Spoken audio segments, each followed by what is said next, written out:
Assalamu alaikum 7th class. How are you students? I hope you all will be fine. 7th class, let's start our today's lecture. हमारी translation इस unit की complete हो चुकी थी। आज हम इसकी एक्सरसाइज स्टार्ट करेंगे वोकैबुलरी वाले पोर्शन से, पेज नंबर 70। फर्स्ट ए वाला जो पोर्शन है उसे देखें। Look up the meaning of the following words in dictionary and use them in sentences. ठीक है, ये जो वर्ड्स नीचे दिए गए हैं इनके उन्होंने कहा मीनिंग्स आप डिक्शनरी में से कंसल्ट करें और फिर इन वर्ड्स को आपने सेंटेंसेस में यूज़ करना है। ओके स्टूडेंट, चलें। फर्स्ट वर्ड है आउटकम्स। तो आउटकम्स का मीनिंग नोट कर लें, नताइज। ठीक है, सारे वर्ड्स आपके यूनिट में से ही हैं, सबके मीनिंग्स आपको ऑलरेडी लिखवाए गए हैं, आप दोबारा से नोट कर लें। आउटकम्स, नताइज, एनवायरनमेंट, माहौल, कॉन्स्टिट्यूएंट्स, अनासर। आउटकम्स का मीनिंग है नताइज, एनवायरनमेंट का मीनिंग है माहौल, कॉन्स्टिट्यूएंट्स हैं अनासर या अज्जा। ठीक है, सोर्सेज होते हैं ज़राए। सोर्सेज का मतलब है ज़राए। और पोल्यूशन, आलूदगी। पोल्यूशन, आलूदगी, इनको आपने होमवर्क के तौर पर इन वर्ड्स को आपने सेंटेंसेस में यूज़ करना है। ठीक है, सेंटेंसेस आपने घर पे बनाने हैं इन वर्ड्स के। आगे नेक्स्ट है बी वाला, find out the synonyms and antonyms of the following words in thesaurus. यानी डिक्शनरी में से उन्होंने कहा कि सिनोनिम ढूंढें और इनके एंटोनिम्स लिखें। तो मैं आपको लिखवा देती हूँ, आप नोट कर लें।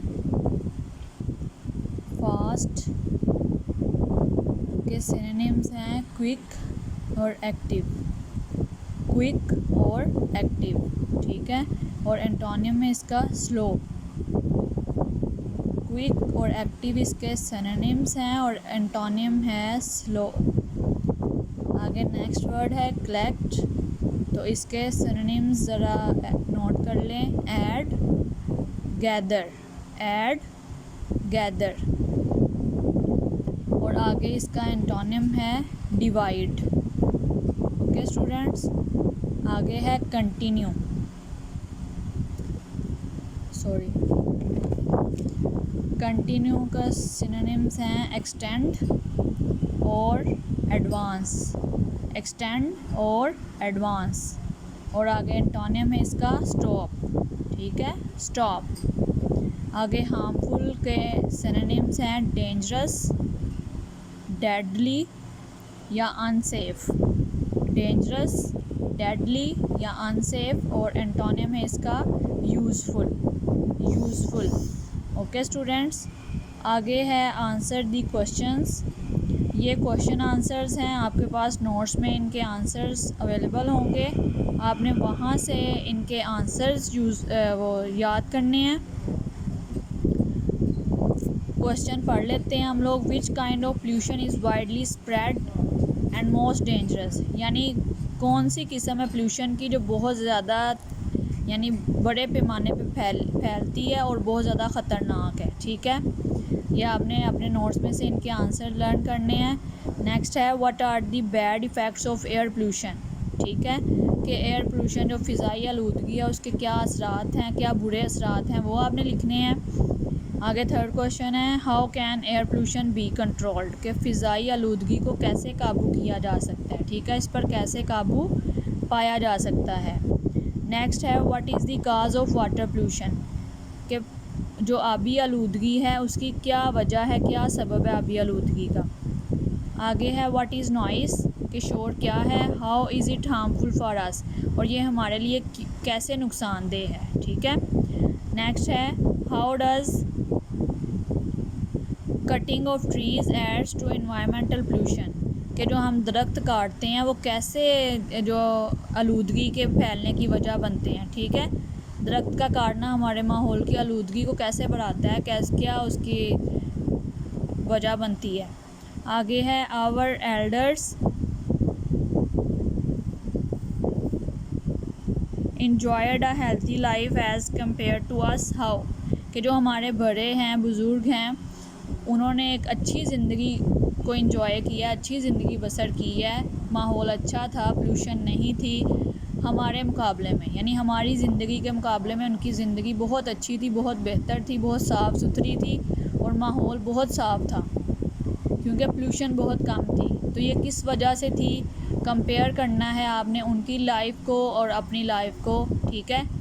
ये आपने इन सब क्वेश्चंस के आंसर जो हैं वो नोट्स में से अच्छे से लर्न करने हैं। Next page number 71, tick the correct option. First है the main causes of pollution are, इसका डी वाला सही आंसर है, टिक लगा लें, ऑल ऑफ द अबव, ठीक है। आगे सेकंड है smoke containing poisonous gases is the cause of air pollution, A वाले को निशान लगाएं एयर पोल्यूशन पे। 3 है sewage is a major source of noise pollution, soil pollution, water pollution या एयर पोल्यूशन, तो सेवेज वाटर पोल्यूशन है, इसका आंसर सी वाला। Noise is usually defined as any unwanted sound, ठीक है स्टूडेंट्स, डी वाला इसका राइट चॉइस है, टिक लगा लें। 5 वाले का the major source of noise pollution is smoke, sewage, workshops या गैसेस, तो सी वाला राइट चॉइस है, वर्कशॉप्स। ओके स्टूडेंट्स, अच्छे से आपने निशान लगा लिए होंगे। क्वेश्चन आंसर्स आपने नोट्स में से बहुत अच्छे से याद करने हैं और ये जो सिनोनिम्स और एंटोनिम्स आपको लिखवाए हैं वो भी याद करने हैं, और जो ऊपर वाले वर्ड्स थे उनके आपने डिक्शनरी कह रही, मीनिंग तो मैंने बता दी हैं, आपने इन वर्ड्स को अपने सेंटेंसेस में यूज़ करना है, ठीक है, होमवर्क के तौर पे। ओके स्टूडेंट्स, अपना बहुत सारा ख्याल रखिएगा, अल्लाह हाफिज़।